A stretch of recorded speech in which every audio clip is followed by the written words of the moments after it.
Hello, everyone. Welcome back. We are doing another episode of Anime Deep Dive, or as we also call it, Anime no Shosai.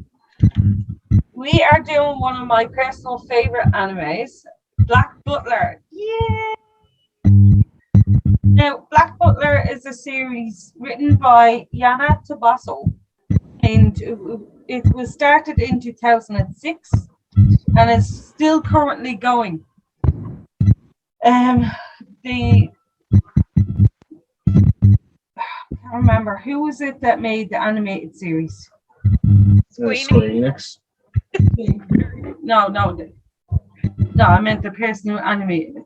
Oh, oh, I cannot remember. hence But, why we have hence why we have the extras. But anyway, okay, moving on. moving on. Yeah, it was as I said, it was written by Yana Tabasso in 2006, and it's still currently going on. It's beautifully animated. We all love the series.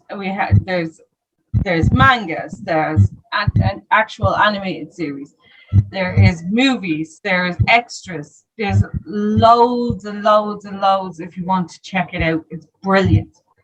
Now I'm going to move you over to Lorraine, who is just as big as a fan of this series as I am. Oh my god, yeah. It's not like I cosplayed one of the characters or anything. Like I'm completely obsessed and have a figure of him or anything. What? No. So basically, if you don't know about Black Butler, where have you been all this time? Oh my god. Black Butler is based around a kid who has lost his family and has this wonderfully skilled butler who helps him out. But his family is from a very notable detective agency, not quite detective agency, but people who solve mysteries as commissioned by the Queen of England herself. And so Ciel takes that up. And that's basically where we join them, is them doing the Phantom Hive job.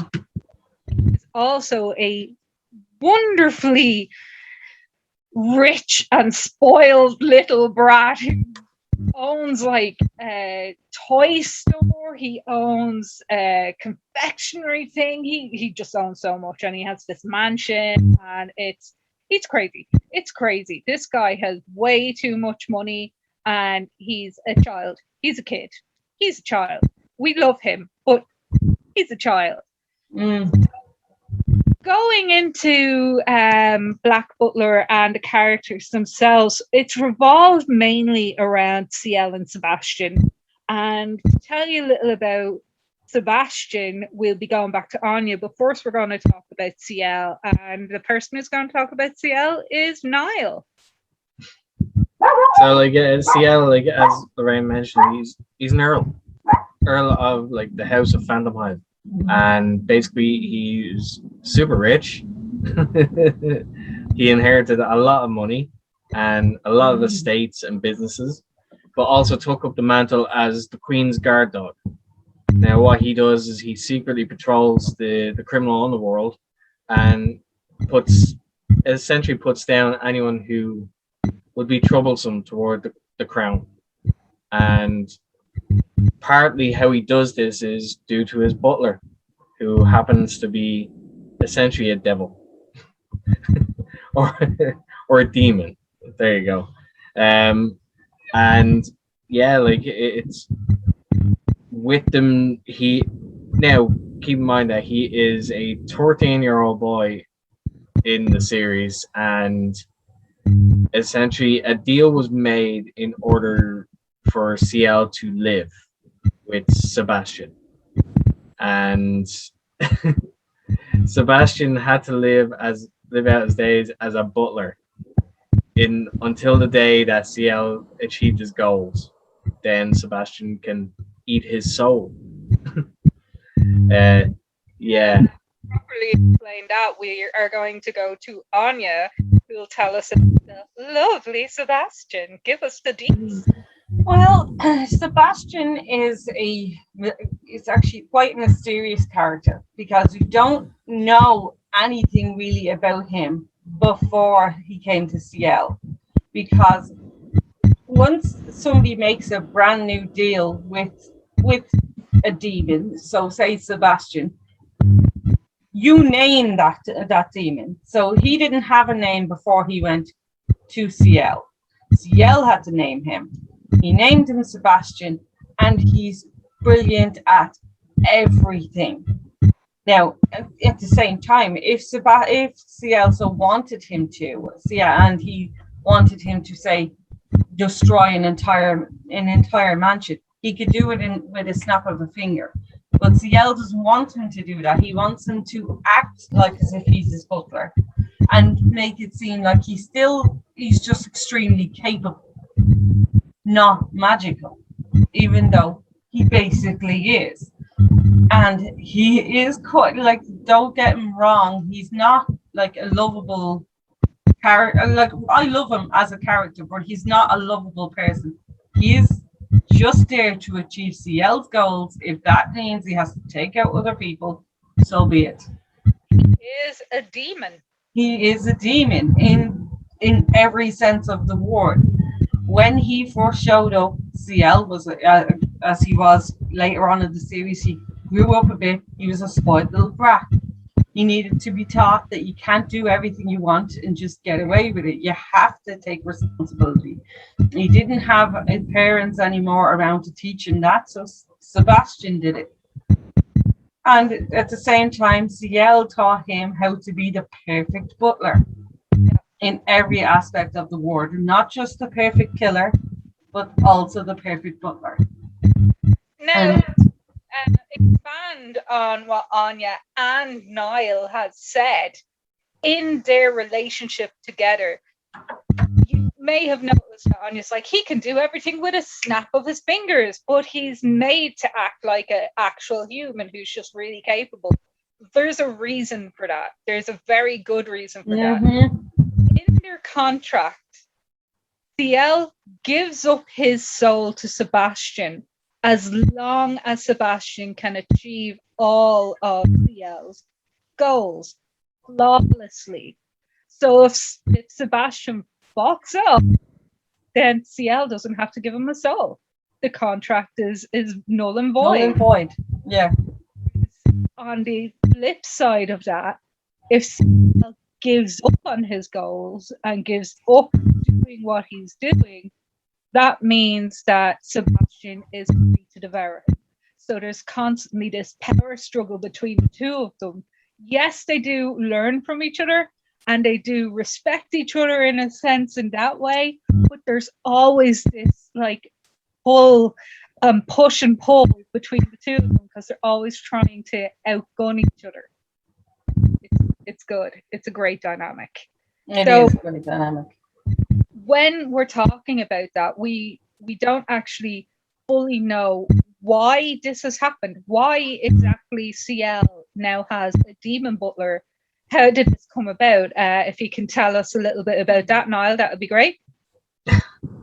So the reason why Sebastian is now with Ciel is because enemies to the Phantom Hive family actually kidnapped Ciel, and they were also the people that were the cause of to a degree, the cause of the fire in the house, because they kidnapped Ciel and they tortured him for a good hefty amount of time, to the point that like Ciel was willing to give up his soul to get out of there, and hence why the contract was made. Now, when a contract is made, you are required to take on the mark of said demon. It's almost like a psychic bond.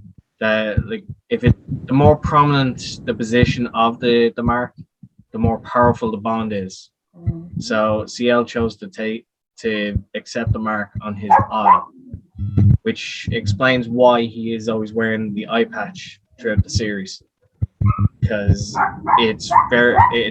he can't hide it, but he uses an eye patch to hide it, and it gives him a very strong connection to Sebastian. So if Ciel ever needed Sebastian, it'd be almost instantaneous. Like Sebastian would know. And when the contract was made, Sebastian basically killed everyone of Ciel's captives, and then started his journey to become the best butler ever in the process. But like that's part of it, and the development throughout the course of the series, like as Lorraine said, it's a power struggle. Like they're constantly trying to like assert their dominance in certain aspects, but they do also learn from each other. But for the series, though, like I'm gonna go back to you, Áine. Like for the series, like what would be the best way you would describe the series? It's like a murder mystery. It's like, so say for instance you had a mix of like a Sherlock Holmes kind of series that you have going on here. Ciel and Sebastian, although they are the main characters, are not good. They're not good guys. You know, they do bad things to achieve their goals. If that means murdering somebody, if that means sleeping with a nun, that's what they're gonna do. Like, if that's what they have to do to get what they need done, that's what they will do. And cross-dressing, that's what they'll do. Exactly. And you know, it's like Sebastian is, as we've said already, he is a demon. So it's not like he has a conscience when it comes to these things. He will do whatever Ciel needs him to do, unless it's unbelievably like something he can't do. Which we haven't really in just yet, but yeah, like this is it. But at the same time, it's like Ciel is set out to achieve a certain goal. If that's what he needs to do, that's what he's going to do. If somebody gets in the way and he has to get rid of them, that's his logic now. They killed his family, destroyed his home, kidnapped him, and tried to sell him. So he has a bit of a vengeance, you know. Like in what you're saying there, it's very clearly laid out to us in the very first episode that they will do whatever it needs to be done. Like we see them literally murdering someone. Mm-hmm. It's not for the faint of heart, and they're not. It is not. They are ruthless, and it's wonderful. Exactly, and that's what they need to be in that world, in the world they live in, and the world that Ciel lives in, particularly. He has to be ruthless, otherwise he'll be pushed aside, just like the rest of them. His friends aren't very nice either. They do horrible things too. His employees, the people he employs in his manhunt, they are not nice people either. You know, we will the employees a little bit when we get into the guts of the story. So as Áine just said there, it is at the heart of it a murder mystery. And the great thing comparing it to Sherlock Holmes is it goes through case by case. Exactly. So you to a host of brand new characters with each case, but it's Ciel and Sebastian and obviously his employees that remain static and remain the same, with some exceptions, one of which is our favorite, our baby, and we love her so much. Oh, Grell. Yes, Grell. Tell us a bit about the Reapers and what they do. So the Reapers are like what you would hear about a Grim Reaper. They collect people's souls when it is time for them to die. Sometimes a Reaper goes rogue and they just do what they want, hence Grell. But in a bit of an explanation about the Reapers, every single Reaper had to die a certain way to become a Reaper. And that is very tragic because they are all, like, say, for instance, Grell. Grell is non-binary.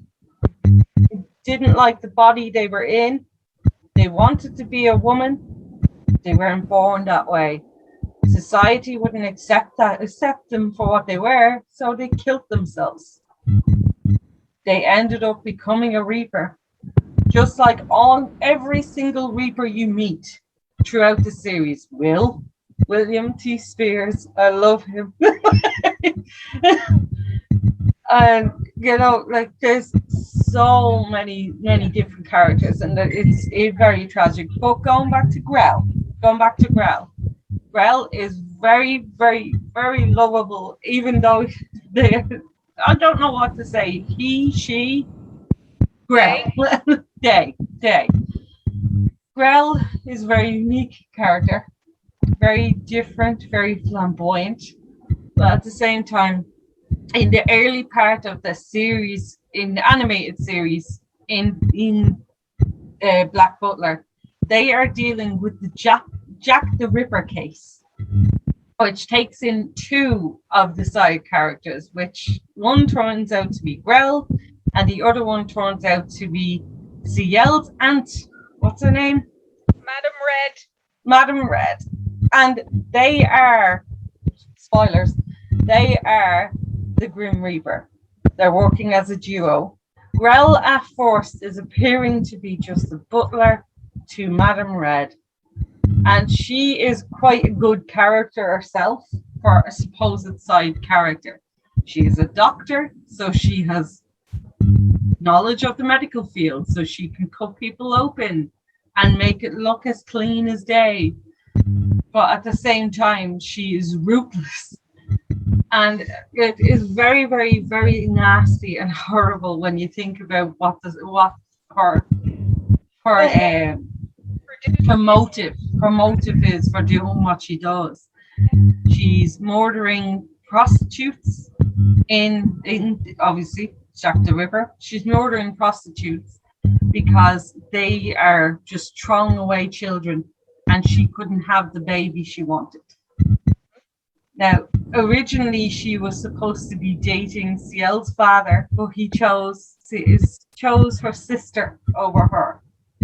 So she blames Ciel now in the twisted idea that she should have had his father as her husband. She should have had his child, and her baby needn't have died. When her baby died, they were also took out a room. Told her she didn't have any kids. That point, though, Áine. What? I'm going to disagree with you on that point that she blames and resents Ciel. Yeah. Relationship. She loves Ciel. I know. But she's still really bitter. So it's not as clean cut as she blames Ciel. Yeah, like in the wild moment when she's cut out, yeah, she blames Ciel. But at the same time, she loved him throughout his whole life. Yeah. She helped try to protect him throughout his whole life. And she's always been kind to him. Then at the last second, she thinks about what she's doing and stops. And then because of that, Grell kills her. But, he was only going along with her plan because he saw somebody who wanted to be different, who wanted to, like, just wreak havoc, and he was like, I'm going to help you because you're different, and then because she basically gave up her goal, he had no use for her anymore. And it's just the character they are. But as we said before, characters are not everyday lovable characters that you're going to be like, oh, they're just little innocent babies. Nobody's innocent in this series. They've all done bad things. Apart from maybe Liz. I mean, Grell is very, very poorly represented in the series. Yeah. He is a really badass character. He's really good at what he does. And even as Jack the Ripper, in the animated series, he's just in the background. You don't really notice him. No. A little bit clumsy, but he's just kind of there. He also develops an obsession with Sebastian. Feet that Sebastian does, and he's just like, oh my god. He's so handsome. Yeah. So he developed this obsession with Sebastian because of one small incident. But in the anime, they turn him into this, ironically, suicidal freak who constantly wants to kill himself for being so useless, who hates himself, and he's just awful. Now that was his butler persona, but they also carried that on through. But that's not Grell as a character at all. Grell is a very confident character. Yeah. And very confident about the way they look and that they're gorgeous and all this stuff. And yes, they are in love with Sebastian, but not to the point where they're willing to sacrifice what they have as a goal. Yeah. To do that, you know. One of the biggest differences between the anime and manga when it comes to Grell is they butchered his character entirely. And in saying that, in the anime, as Áine pointed out, when Madame Red stops what she's doing and can't go through with it, Grell just straight up kills her. Whereas in the manga, there seems to be a bit more to it. It literally is like she's lost everything. She's lost her goals, she's lost her drive, she's lost her will. And it's more that Grell is putting her out of her misery so she's than anything else. Arrested by Ciel, and she doesn't have to kill Ciel. Because like realistically, if in the manga, as I said, if Grell hadn't have killed Madame Red, she would have been put in prison and she would have just swallowed away. Whereas she's putting her out of her misery. She doesn't have to deal with it anymore. It was gruesome, but she doesn't have to deal with it anymore, you know? Yeah. But like at the same time, as you said yourself, Lorraine, Grell's character was made the sideshow character in the anime. And as much as funny as they are in it, it's not the point. It's like the character, that's not the character. Not the character. You know? He becomes comic relief. And he's Comic not. relief. And he's not supposed to be comic relief. None of the Reapers are. But there is one Reaper who is the embodiment of comic relief. And we're going to have Niall talk about him. Tell us a little about the Undertaker. You have to talk about him because the Undertaker as well, so you have to make Yeah, I know I have to talk. But yeah, the Undertaker is like this.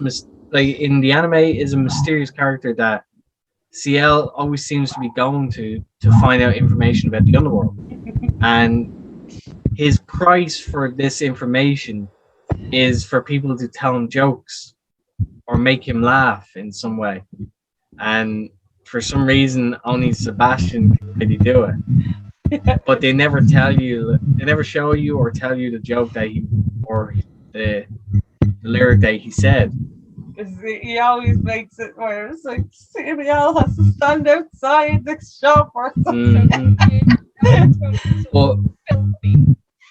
like, he's one of these characters that just pops up at random like throughout the series, and you don't really notice much about him. But when you watch the likes of the movies, you start to understand a bit more. It's like, oh no, there's more. There's a lot more to him, because even the Reapers are just like, who's that? Like, why is he here? Like randomly, and then it's kind of.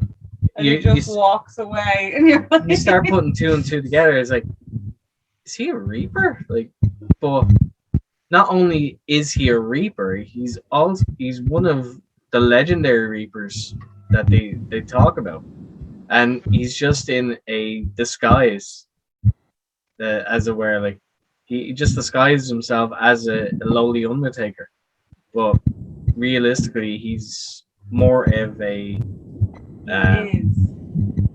the Reaper. He's the Grim Reaper.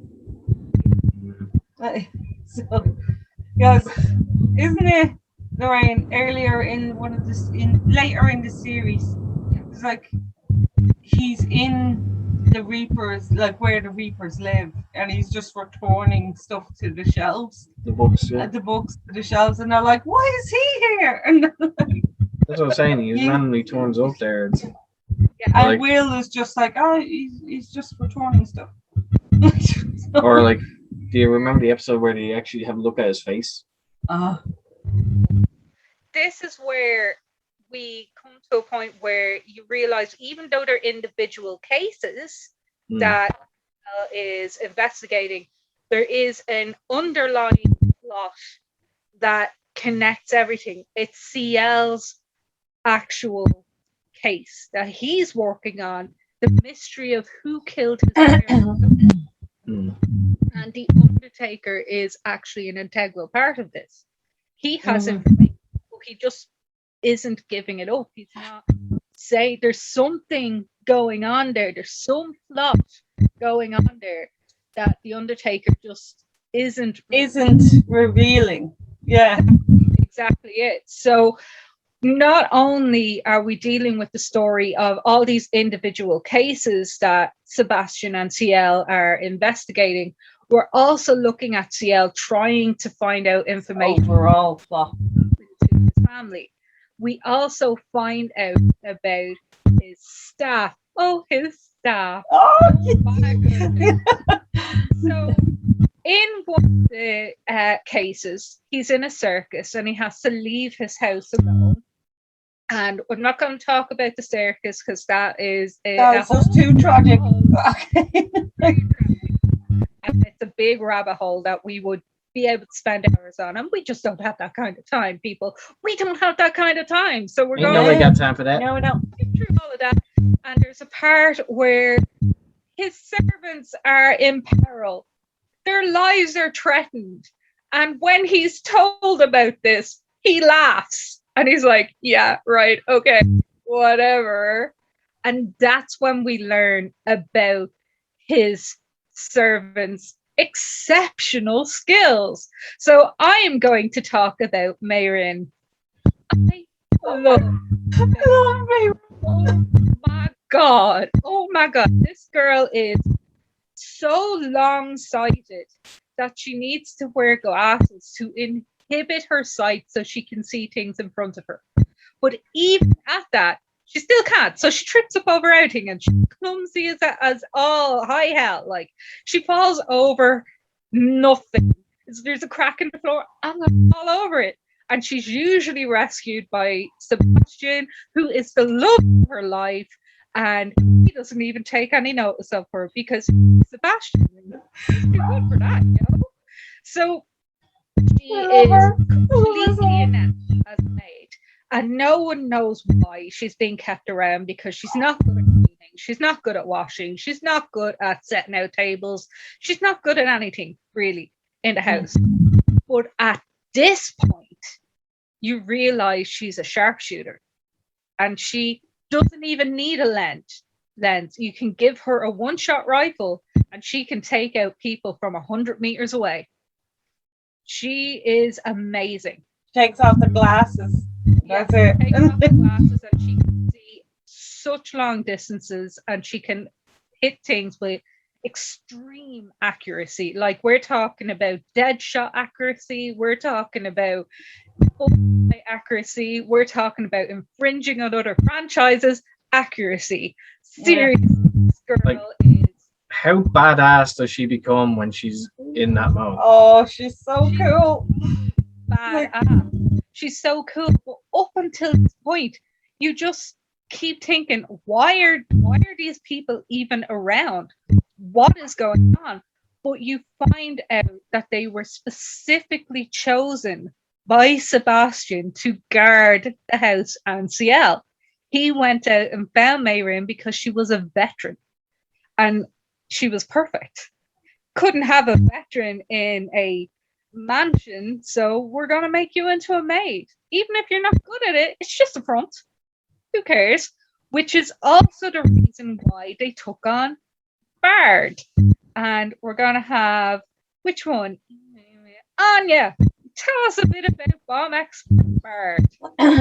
Bard is actually a bit of a tragic character when you go into his past. He is a soldier. He is a war veteran.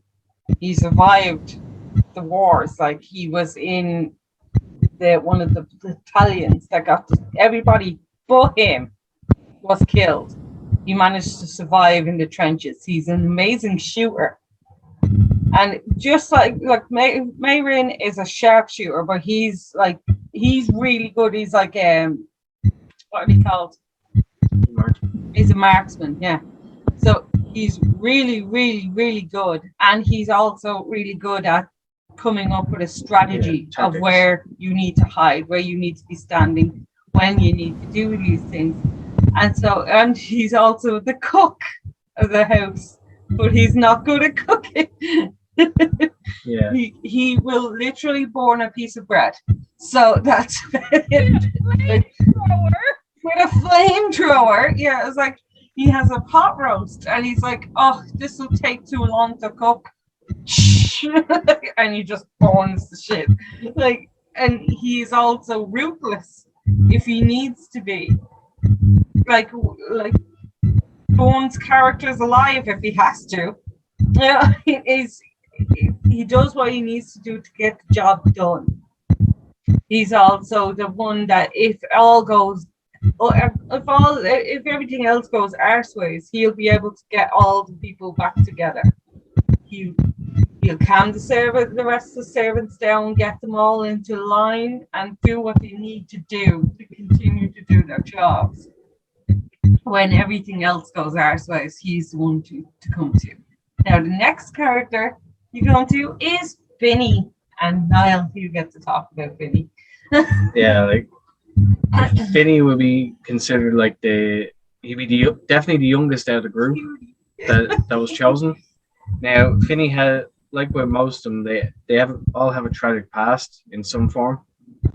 Finny's, unfortunately, is that he was essentially abused and locked up like for a long time, and experimented on to the point that like he escaped, but like Sebastian found him, and he promised him a wage, promised him like simple things like, I don't want none of that. I just want to be outdoors. Like I just want to be outside. So that's what he was promised. Now, due to the experiments, like Finny has ungodly strength, which is showcased when he literally crushes people with he threw a rock or something. Boulders. Like just randomly just chucking boulders at invaders, and it's just like, yeah. Like so. He has like the ability, I should say, it's like he can survive like literally getting a boulder thrown at his head.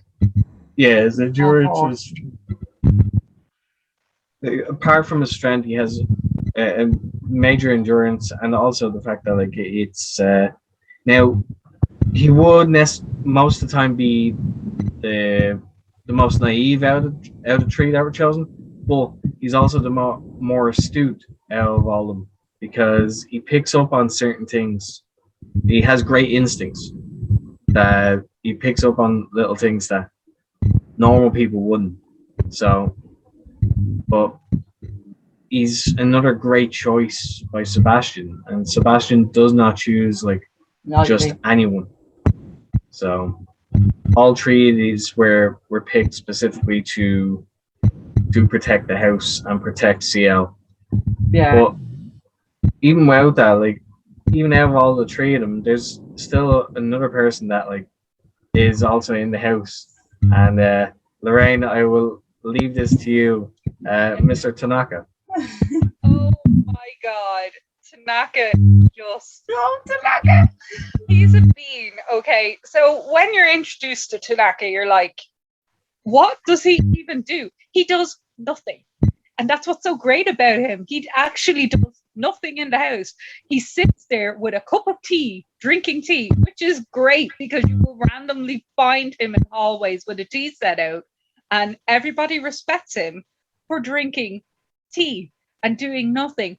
But he also randomly appears behind people and randomly like sneaks up on people. So you're like, hang on a second. Is he just an old man? Is he just like, no. And then you find out that he's actually so freaking skilled. He's like so badass. He like literally takes out people with one hit. He's amazing. Áine, tell them about some of the things he does in the episodes. We're going to share him because we each had a character, so we're going to share him. So, yeah. tell One particular scene, which is in Book of Murder. Remember when he takes your man, literally grabs the guy by the arm, just throws him down on the ground in seconds. Nobody had time to react because of the fact that he threatened Ciel in front of him, and he was like, I don't care. And he says it down straight. He's like, man, woman, child, no, we do not care your age or gender. Anyone who threatens the earl of the manor will suffer punishment, basically. Will receive the same punishment regardless of your race or gender. Or... We will take you out. Not a problem. And they're like, holy shit. Like, just looking at him. Sebastian really respects him. Like really respects him. And I, as far as I know, correct me if I'm wrong, Lorraine, is it true that Tanaka was the original butler to the Phantom Hive? Phantom Hive family. So he served. Sebastian he gave that to Sebastian. Yeah. So he served the family before Sebastian obviously was summoned. So he took care of Ciel when Ciel was a kid. So that's why, like, when in one time where Sebastian is not able to serve in Book of Murder, Tanaka takes back over instantly. He has to, because Sebastian's not around, and even though he's amazing as being a butler himself, Tanaka is not as skilled as Sebastian, obviously, because Sebastian is a butler and is a demon, and he doesn't sleep. Well, so far. He has a room, but he doesn't sleep. But yes. Well, actually said. Sorry, no, we should be going on to you, but I'm just totally taking over here. But it's not actually said, but it's important to mention it. Is he was the original butler after the tragedy and the fire, and everyone in the household was murdered and killed. Ciel, everyone was murdered, but Tanaka is the only survivor from the original household. Exactly. That's really important to know. It's like you said, like he's the only one to survive, and he possesses, even though he's human, he possesses like inhuman abilities, like his speed and stamina, like, which is made a joke of throughout the whole series. Like, he'll just be tiny. He'll be normal, stand behind someone, then suddenly just like poof there, and then he's like a chibi version of himself. Yeah, it's like chibi. Just drinking tea. It's like oh. He's brilliant. I love him so much. And we're forgetting about one more character, a cutesy character that is annoying, but also, as you figure out later in the series, quite capable. Niall. Of course, that is Lizzie. Yeah, Lizzie. So Miss Elizabeth is like betrothed to marry Ciel. His fiance. And Now they're childhood friends, and when Ciel came back, he was basically a shell of his former self. So much so that Lizzie decided to stop her training, like unbeknownst to everyone. Like she stopped her training to a degree, and wanted to be more girlish rather than being uh, mean and uh, overbearing as That's actually stemmed from a conversation they had as children. You know, Yes. Yeah. So, like Yeah. she was speaking to him. No, he was getting trained by her mother to be in sword fighting, and he was like, "I'm glad you're a nice, sweet girl, Lizzie, and not like your mom." Basically, because our mother is extremely demanding. Like her mother is like one of the best swordsmen out there, basically, and her father and her brothers are constantly trying to impress her mother. Yep. Because she's so demanding, and he's like, she's scary. I don't like scary women. I like you, Lizzie, because you're so sweet. Yeah. And so she thinks then she has to be a sweet girl, even though she's a badass with a sword. And it's actually so cute because there are little things that you find out about Lizzie that she's doing for Ciel. As Niall said, he was a shell of himself. So she wanted to support him in any way she could. So Lizzie is taller than Ciel. She is naturally taller than Ciel. So to make him feel better, she wears flat shoes. She wears children's flat shoes while Ciel wears heels to make him feel more important. She does a lot of these little things like acting helpless so he can rescue her and he can feel more important because she wants him to feel more confident. She's literally sacrificing herself in that way to empower Ciel, which is what makes her such an amazing character. At the start, when you're introduced to her, all you see is this overbearing cutesy girl who loves to dress people up and make them cute and I love her. nice and all things nice and oh my goodness, I have this new outfit that I need to put you in, Aaron. Kind of character. Yeah, but this is it as well. Like Ciel, even though he acts like she's annoying him, deeply cares for Lizzie. Like he really loves Lizzie, and he will do anything to protect her. He just doesn't realize she can protect herself. Yeah, like, and that only becomes apparent in Book of Atlantic.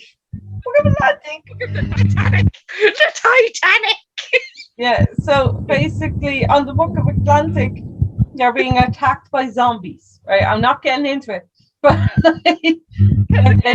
like Book of Circus, it's a whole episode of its own. Yeah, so in Book of Atlantic, they're getting attacked by zombies, and the whole time Ciel's been trying to protect Lizzie.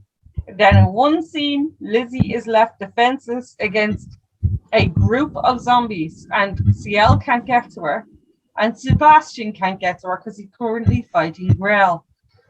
So she gets up like a badass, grabs two swords, and kills the zombies, and reveals to Ciel that she's a badass. And he's like, "Wait, what?" During that reveal, she's so upset. And she's so upset because she had to show that side of herself. And she's like, "You're not gonna like me anymore, and you're not gonna get married to me now because you're gonna think I'm a bossy girl and you don't like girls or like that." And he's like, "No, I'm still gonna marry you." And he's like, "That's cool." Like, I will admit that is one of the only things that I do think about. And it's like, imagine how much many situations would have been improved if that was known beforehand. If that was known, if she the fact that told them, right, we don't need to worry about like defending her. Like she can take care of herself. And then it'll probably cut to a shot of her like just hacking them away. Yeah. But- What's so cool about that scene is though in Book of Atlantic, she just goes after Grell immediately afterwards, and Sebastian's like, no, no, like no fear. Like when finally after getting the reveal, it's just like she shows no fear when she's fighting, which is amazing battle prowess. Yeah, and the great thing about Book of Atlantic actually is it actually confirms how badass Grell is as well. Yes, it does. Badass, and there is a point in it where he's like, "Oh, can't play with you anymore. I have work to do." Yeah. You know, it's like I will give a little sidetrack, and I don't care what happens to these people. They're gonna die anyway, so I'm going to leave now. Bye. And like, they're such. also Sebastian acknowledging, no, he's a badass. Lizzie. Stay away. Lizzie, don't like. Even with the like, obviously, like we're talking about the characters, but I mean, like, it's a strange series in that like you don't necessarily have full on villains in it. Not really. Like, but you don't also have heroes. Yeah, like no one's perfect at all. Like no one's completely good. But I think that kind of also hinders it because you then have no one that's a full on villain. Well, you kind of do. You haven't seen them. The shadow of who is it that actually kills his parents? Yeah, because the people who killed Ciel's family are in no way, shape, or form good people. They have to be the worst kind of people because they were in Book of Circus. Now, as we said, we're not getting into it, right? But your man that is having the children lobotomized to like perform circus acts for him. They were sold to him. And who do you think sold them? The people who held Ciel, because Ciel remembers that room where they found the kids. He remembers being held in that room. So that means he's connected to the people that done this to him. So they are all connected. Ciel as well. Huh? He also remembered Ciel when Ciel went through. He actually remembered. He remembered him, and he was like, "Oh my God, you're here!" Like your man was crazy, but at the same time, like, that scene just makes me so uncomfortable. But like, it's there's so many interesting characters, and like some characters get a gruesome end, and then other characters deserve their gruesome end. They get what's coming to them. He definitely got what was coming to him. And then there's some characters who just were following orders. Yeah. That's just it. And they ended up getting the short end of the stick. If you can tell me your summary, because we're nearly out of time, we don't want to stretch it on too much. Finishing thoughts there, Áine. Me? Oh, needless to say, I absolutely love this series. I love all the characters in it. They're brilliant. And yes, they do have some funny bits, but mostly it's a serious anime. It's very few and far between where you find funny bits. It's a serious I would recommend watching the first series, skip the second one. Watch Book of Circus, Book of Atlantic, Book of Murder, Book of Circus first, Murder, then Atlantic. That's the way it goes. But they are brilliant. You really should check it out. It's so good. Characters are quite in-depth as well. They all have stories. So the only one that doesn't really tell a story is Sebastian. Because we don't know. Because people love a man of mystery. Yes, I certainly love him. He's a brilliant character. Niall? Like, No, like it's a good series. I do agree with Anya. It's like watch the first series, skip the second because you'll be completely pissed off with. Like Oh, it's non-canon, by the way. yeah. Sorry, spoilers, but yeah, the and then watch the rest in the order. But like the characters are good. They're flawed, but they're also endearing as well. Like there's plenty of them that are like that, and for some reason you're just drawn to them. Whereas no, I do. I definitely recommend it. Like I think everyone should at least check it out. Watch the anime, read the manga. Like definitely watch the movies, and see what you think.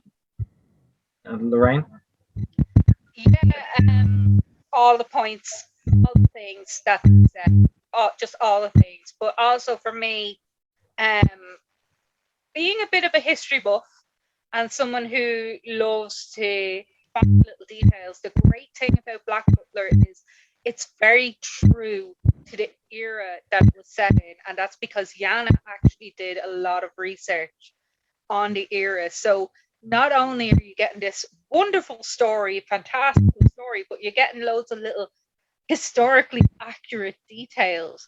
Like the Jack the Ripper case had historically accurate details in it. Mm-hmm. It was a bit kind of fantastical, but the murders did happen, and she did follow the details of the murders, and also other little things like the height of the heels for nobles. The higher the heels were, the more important people were. Type of teas that are used, because tea is very important. Very important. And Exactly. the descriptions of foods in that show, like but every little detail has been researched and has importance to it as well. So yeah, I love how much attention to detail was put into it. So it's well worth the watch for anyone who loves pretty things. So pretty. It's so pretty. I have been one of your hosts, Lorraine Scanlon, otherwise known as Genesis Clue on Instagram. Or you can check out my merch store, Crafty Like a Fox store, on Facebook and Instagram as well. I'll hand you over to Niall. yeah, like you can check me out at foxbros.retailer on Facebook, foxnile on Instagram, and foxnile23 on Twitter. So I sell beads, comics, and lots of other things. So go check out. It's good stuff. And for those that do actually like catch us through these videos, let us know by saying anime Shosai in the message, and you may get a discount or special treat. We'll see. But Anya, I'm Áine Farrell, and I don't do anything else. So basically, you can catch me on Beauty and grace. but you can catch me on Facebook, Twitter, and Instagram. So and as usual, you can check out our other videos on the channel, which is Nerds. are us with an or, not an our, and Nerds or us. don't forget to subscribe and leave a comment on the video as well. Let us know your opinions or any other animes you'd like us to talk about. Love you guys. Bye. Mwah. Mwah, mwah. I gave more kisses than you.